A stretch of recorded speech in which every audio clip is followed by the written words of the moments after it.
రెండు ఉంటాయిగా, నాణానికి బొమ్మ బొరుసు రెండు ఉన్నట్టు ఉంటాయి. కాబట్టి మనకేం కావాలో అది తీసుకుంటే better. Correct correct. Yeah. Actually మీరు జబర్దస్త్లో చేసినన్ని రోజులు జబర్దస్త్ ద్వారా అందరికీ సుపరిచితులు. ఆ తర్వాత సినిమాలు చేశారు. ఎందుకంటే జబర్దస్త్లో చేసిన ప్రతి ఒక్కరికి చాలా మంచి మంచి అవకాశాలు వచ్చాయి. లైఫ్లో చాలా బాగా సెటిల్ అయ్యారు. అవును. ఇళ్ళు, పెళ్ళి, పిల్లలు అందరూ చక్కగా కుటుంబ సపరివార సమేతంగా అన్నట్టుగా ఎవరి దావలో వాళ్ళు చక్కగా సెటిల్ అయ్యారు. అవును మేడం. అది కూడా చాలా సంతోషమైన విషయం. అవును. కానీ నేను అసలు ఎక్స్పెక్ట్ చేయలే దీనికి మీరు డైరెక్టర్ అని అంటే ఓ మై గాడ్ అనుకున్నాను నిజంగా. అంటే ఎప్పటి నుంచో ఉందా మీ మనసులో రామన్ రాఘవం దానికి సంబంధించి నేను డైరెక్ట్ చేయాలి? కాదు మేడం, రాము రాఘవంకి నేను యాక్సిడెంటల్ డైరెక్టర్. యాక్చువల్లీ నేను కాదు మేడం డైరెక్టర్ దానికి. యాక్చువల్లీ ఈ సినిమా కథ వచ్చి శివప్రసాద్ యానాల్ గారని విమానం అని ఒక సినిమా చేశారు. అవునవునవును అవును. నేను అనసూయ గారు కూడా చేసినట్టున్నారు కదా అందులో. అనసూయ గారు, నేను కూడా యాక్ట్ చేశాను. అతను శివప్రసాద్ గారు ఏంటి అంటే ఒకరోజు అడిగితే మీ గోల్ ఏంటి సార్, ఓన్లీ స్క్రిప్ట్సే రాస్తూ ఉంటారా, మీ గోల్ ఏంటి అన్న. ఎందుకంటే మాకు ఈ ఛానల్కి జబర్దస్త్ కానీ మిగతా ఆర్ట్లకి కానీ ఆయన స్క్రిప్ట్ రాసేవాళ్ళు. ఓకే. చమక్ చంద్రాకి ఆయనే రాసేవాళ్ళు, నాకు కొంతకాలం రాశారు. అయితే సార్ ఏంటండి ఇంతేనా మీరు కామెడీ స్కిట్లు అంటే, కాదండి డైరెక్షన్ అనేది నా గోల్ సార్ అన్నాడు. అయితే కథ చెప్పండి ఏదైనా మంచి కథ చూద్దామంటే, కథ చెప్పంగానే విమానం నా కంట్లోంచి నీళ్ళు ఆగలేదు. సేమ్ టైం విమానం కాకుండా ఇంకో కథ ఏంటంటే ఈ రామం రాగం చెప్పారు. ఓహో. కానీ అప్పుడు టైటిల్ రామం రాగం కాదు. విమానం పట్టాలు ఎక్కేసింది, అయిపోయిన తర్వాత నేనే అడిగా, సార్ ఇప్పుడు ఈ కథ ఉంది కదా రెండో కథ, అది నేను రాఘవ క్యారెక్టర్ బాగా ప్రేమించేశాను, నా కోసం ఏమైనా కథ ఇస్తారా అంటే, సార్ భలే వాళ్ళని మీకైతే ఎందుకు ఇవ్వను సార్, వేరే వాళ్ళకైతే ఇవ్వను కానీ మీకైతే ఖచ్చితంగా ఇస్తాను. ఇప్పుడు ఆ కథను పట్టుకొని నేను తిరిగాను ప్రొడక్షన్ హౌసెస్కి. అలా ఆరిపాక ప్రభాకర్ గారు అని చెప్పేసి ఆయన దర్శకులు కూడా ఏదో సినిమా చేద్దామని ఫ్యాషన్లో ఉన్నారు. అతను ప్రభాకర్ గారు ఇంకా మా డిఓపి దుర్గా ప్రసాద్ గారు ఇద్దరికి కథ నేరేట్ చేశా. ఎంతసేపు ఐ థింక్ 15 నిమిషాలు నేరేట్ చేశా. చాలా బాగుందండి కథ. మా అల్లుడు దుబాయ్లో ఉంటాడు, మేనల్లుడు, అతను పొడ్డి చేయాలనుకుంటున్నాడు, జూమ్ మీటింగ్లో ఏర్పాటు చేస్తాను మాట్లాడండి అన్నారు. ఆయన పేరు Prithvi Polavarapu, very young guy. అయితే జూమ్ మీటింగ్లో చెప్పా కథ విని, సార్ నాకు గొంతు తడారిపోయింది సార్, ఈ సినిమా మనం చేస్తున్నాం అన్నారు. అలా ఇమీడియట్లీ ఆఫీస్ తీయడము, ఒక దర్శకుని ఎవరిని పెడదామని చెప్పేసి అప్పటికే శివప్రసాద్ యానాల్ గారు నేను అనుకున్నా. ఆయన ఏంటంటే, సార్ అది ఫాదర్ సన్ సినిమానే విమానం, ఇది ఫాదర్ సన్నే, ఎలాగా నేను కాదండి ఎవరైనా వేరే వాళ్ళు చేస్తే బెటరు అన్నారు. సర్లేండి మనం స్క్రిప్ట్లో హెల్ప్ చేద్దామని చెప్పి ఇద్దరం కూర్చొని వేరే దర్శకుడిని, పేరు చెప్పకూడదు, వేరే దర్శకుడితో స్టార్ట్ అయ్యి స్క్రిప్ట్ అంతా అయిన తర్వాత ప్రొడ్యూసర్ గారికి అండ్ డైరెక్టర్ గారికి చిన్న ఐడియాలజీ డిఫరెన్స్ వచ్చి ఇంకా లేదండి ఇలా అయితే ఈ సినిమా జరగదు అనే దానికి వెళ్ళిపోయి ఆపేశారు. అయ్యో. అప్పుడు సినిమా ఆపేయడం ఏంటి, నేను ఇంతకాలం ఏ సినిమా చేయకుండా ఏంటి సార్ అంటే, అప్పుడు ప్రభాకర్ గారు, మా పృథ్వీ గారు అండ్ శివప్రసాద్ గారు ముగ్గురు వాళ్ళ ముందు మాట్లాడుకున్నారో లేకపోతే ఏంటో తెలీదు, మీరు దర్శకులు అయితేనే ఈ సినిమా చేస్తామన్నారు. That's so nice. నేను ఆలోచించాను, మనం బిగ్ స్టెప్ తీసుకోబోతున్నాము. రెండోది చాలామంది ఏమనుకుంటారంటే, బలగం వేణు తీసాడు కాబట్టి నువ్వు కూడా డైరెక్షన్ చేద్దాం అనుకుంటున్నావా అంటారు అని ఇంట్లో ఆలోచిస్తే మా మిస్సెస్ అంది, నువ్వేం క్రాఫ్ట్స్ మార్చుతున్నావు, ఇదే ఫీల్డ్లో ఉంటున్నావు కదా. అంతకుముందు నేను చాలా యాడ్స్ డైరెక్షన్ చేశాను. మీరా? కొన్ని యాడ్స్, ప్రభుత్వ యాడ్స్ కొన్ని నేను చేశాను. ఓకే. అది కాకుండా ఇన్స్టిట్యూషన్ కూడా చేశాను. 100 సినిమాలు చేసిన అనుభవం ఉంది, అందరి దర్శకులతో ఇది ఉంది, కొన్ని స్క్రిప్ట్లో కూర్చున్నాము.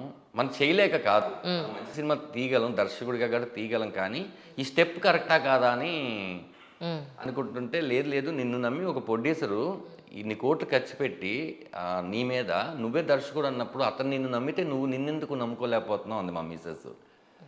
కరెక్టే కదా అని చెప్పి ఇంకా మనం ఒక దీక్షలాగా కూర్చోవాలి దీన్ని అని చెప్పి అలా ఈ సినిమాకి నేను దర్శకుడిని అవ్వాల్సి వచ్చింది. అసలు దర్శకత్వం ఇప్పటివరకు మీరు వహించలేదు, ఎప్పుడు డైరెక్ట్ చేయలేదు? లేదు మేడం. కానీ ఎలా అసలు ట్రైలర్ నేను చూసినప్పుడు నిజంగా ఎన్నో ఎమోషన్స్, ఒక మనిషి జీవితంలో ఉన్న అన్ని ఎమోషన్స్ ఆ సినిమాలో ఉన్నాయని అది చూసిన వాడు ఎవరికైనా అర్థమవుతుంది. అంటే దీన్ని క్రెడిట్ గోస్ టు మా ప్రొడ్యూసర్స్ పృథ్వీ గారు, ప్రభాకర్ గారితో పాటు సముద్రకన్య గారు. నేను ఎలా చెప్పాలి ఈయనకి నేను డైరెక్షన్ అని ఎలా చెప్పాలని ఒకరోజు పెద్ద వాయిస్ మెసేజ్ పెట్టేశా. పెట్టి చిచి ఈ టైంలో ఇలా చెప్పకూడదు, దీన్ని డైరెక్ట్గా వెళ్ళి కలిసి చెప్పాలి, ఎందుకంటే ఆయన బ్రో జరుగుతుంది. ఆ, ఆయన పెద్ద దర్శకులు, అవును పెద్ద నటులు, అవును. సీరియల్స్ ఎన్నో చేశాడు. ఇలాంత ఆయన దగ్గరికి వెళ్ళి అన్న మిమ్మల్ని నేను డైరెక్ట్ చేస్తాను అంటే ఎలా ఒప్పుకుంటారు అనేది వద్దులే మనం వెళ్ళి డైరెక్ట్గా చెప్దాము అని చెప్పి మెసేజ్ డిలీట్ చేశా. ఓకే. ఆ తర్వాత అన్న మీతో మాట్లాడాలి అన్న, నన్ను కొడక చెప్పు అంటుంటాడు. అన్న మాట్లాడాలంటే వచ్చి కూర్చున్నా, అన్న యాక్చువల్లీ ఈ సినిమాకి నువ్వే కదా డైరెక్షన్ చేసేది అన్నాడు. ఆయన వరకు వెళ్ళిందా అప్పుడే? ఎలా అన్నా అన్న, నువ్వు పెట్టిన వాయిస్ మెసేజ్ మొత్తం నేను విన్నాను. అయితే మీకు బ్లూటిక్స్ రాలేదా అని అప్పటికే? కాదు, డిలీట్ ఫర్ ఆల్ కొట్టకుండా డిలీట్ ఫర్ మీ కొట్టి. మంచి టెక్నాలజీ ఉంది మీ దగ్గర, మామూలుగా లేదు. అప్పుడు ఆయన అన్నాడు, రే నువ్వు నాకు కథ చెప్పినప్పుడు చాలా స్ట్రాంగ్గా చెప్పావు, నేను ముందు పడిపోయింది ఆ కథకి, నువ్వే ఈ కథని కరెక్ట్గా చేయగలవు అన్నారు. అనేసరికి ఇంకా అందరూ నమ్ముతున్నారు కదా అని చెప్పి ఓకే డన్. నన్ను నేను నమ్మకపోతే అలాగా. ఇలా వచ్చింది సినిమా. సముద్రగని గారు ఇస్ వెరీ నైస్ పర్సన్ అండి. ఊరికినే గొప్పోళ్ళు ఎవరు మేడం, గొప్పోళ్ళు ఊరికినే ఎవరు, ఆయన ఎన్ని కష్టాలు పడి పడి వచ్చారో అది మనకు కనిపిస్తుంది. తెలుగు గాడ్ ఫాదర్లో ఆయన తినేది ఒక సీన్ ఉంటుంది. రైట్ రైట్ రైట్ చూసాను. అయితే ఆయన వాళ్ళ ముందు నేనంత ఏదో అడపదడప ఏదో వస్తే ఒక చిన్న ఆర్టిస్ట్ నేను కంపారిటివ్లీ. ఆయనతో ఆ సీన్లో మీరు ఇలా తల ఉంచుకుంటే ఎలాగా కనపడరా, స్క్రీన్లో ఉండరా, మీరు కనిపించాలనే ఆలోచన ఉండదు అసలు, సరిగా నుంచోండి, నేను అడ్డం ఉంటున్నాను, కొంచెం అడ్డం ఉన్నారు పక్క తప్పకుండా చెప్పరేంటి మీరు అని ఆయనే ఇనిషియేట్ తీసుకుని ఈవిడ కనపడుతుందా లేదా స్క్రీన్లో, అసలు మీరు ఇలా ఫేస్ పెడితే కనిపించరు, ఎక్స్ప్రెషన్ కనపడాలంటే తల ఎత్తండి పైకి అని నాకు ఎన్నో సజెషన్స్ ఇచ్చారు. తర్వాత నేను ఆయన ఇంటర్వ్యూ చేద్దామని థ్యాంక్స్ చెప్దామని చాలా ట్రై చేశాను. బట్ నాకు చేద్దాం మేడం, మన సినిమాకి నేను తీసుకొస్తాగా అండి, తప్పకుండా తప్పకుండా. సచ్ ఏ హంబుల్ అండి, వెరీ హంబుల్. ఈ స్థాయికి నేను వెళ్ళిపోయాను, కొత్త వాళ్ళని నేను పట్టించుకొని ఇలాంటివి ఏమీ అసలు ఏమీ లేదు మేడం. అసలు అంత పాజిటివ్ పర్సన్ నేను చాలా అరుదు చూడడం. నిజం. చాలా టైం ఇస్తారు, మాట్లాడతారు. సినిమా షూటింగ్ అప్పుడు కూడా ఉంటుంది కదా, ఇప్పుడు నన్ను నేను డైరెక్ట్ చేసుకోవడమే ఛాలెంజ్ అయితే అలాంటి పెద్ద డైరెక్టర్ని యాక్షన్ చెప్పాలి. అవును. ఆయన మానిటర్ దగ్గర చూపించాను కట్ చేసి, కరెక్ట్ వేలో వెళ్తున్నావు, వెళ్ళిపో, నీకు ఎవరు సజెషన్స్ ఇవ్వట్లేదు. ఇప్పుడు మీరు చూపించిన వీడియోలో అబ్బా అని ఒక్కసారి గుచ్చుకుంది. ఏంటంటే మా అబ్బాయి డాక్టర్ అవుతాడని చెప్పని అంటాడు. అంటే నేను డాక్టర్ అవుతానని చెప్పి డబ్బులన్నీ మీ సంపాదించాను, ఇన్వెస్ట్ చేశారని మీరు అడిగిన ప్రశ్న నిన్న రాత్రి మా ఫ్రెండు, నా సీనియర్ మోస్ట్ ఫ్రెండ్ వాళ్ళ పిల్లలు దాన్ని అడిగితే ఎంత బాధపడిందో.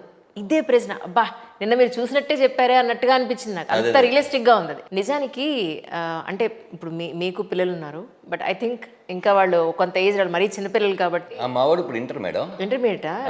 ఇప్పుడు మరి మీ వాట్సాప్ స్టేటస్లో ఉన్నది చిన్నోడా? చిన్నోడు. అచ్చా.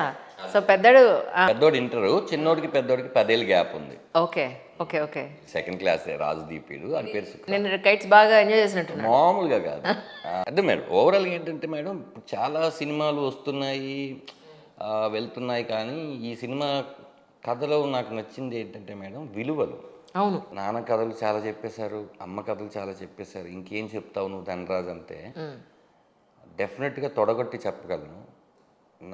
నాన్న విలువ ఎంత తెలిసినా ఈ సినిమా చూసినాక వెళ్ళి గట్టి వాళ్ళ నాన్న కౌగిలించుకుంటా. ఒక్కళ్ళైనా సరే ఖచ్చితంగా ఈ సినిమా వల్ల ఆ థాట్ ప్రాసెస్ నేను ఏదైతే చెప్పానో సినిమాలో అది మారితే నాకు చాలు మేడం. నిజం, డెఫినెట్గా అండి, నో డౌట్ అందులో. కానీ నిజంగా పిల్లలు వాళ్ళకి పెళ్ళై వాళ్ళకి పిల్లలు వస్తాయి, కానీ ఆ తల్లి తండ్రి పాత్ర, వాళ్ళ అభిమానం, ప్రేమ. నువ్వు నాన్న అయితే తప్ప మళ్ళీ మీ నాన్న విలువ తెలియదు అనేది. అంతే అంతే, ఏదైనా అంతే. అంతే కదా. కానీ మీ నాన్నగారిని అలా సతాయించిన రోజులు ఉన్నాయా మీరు? ఉన్నాయి మేడం. అవునా? చాలా.